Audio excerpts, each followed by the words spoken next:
दूर जाते ही तू बुला गईलू, पास आके भी काहे न आइलू।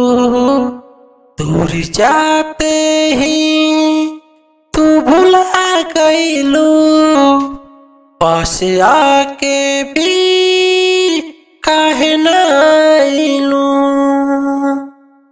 रह रह के तोहर याद हमके सतावेला, रह रह के तोहर याद हमके सतावेला। दिलवा के मोर पपिया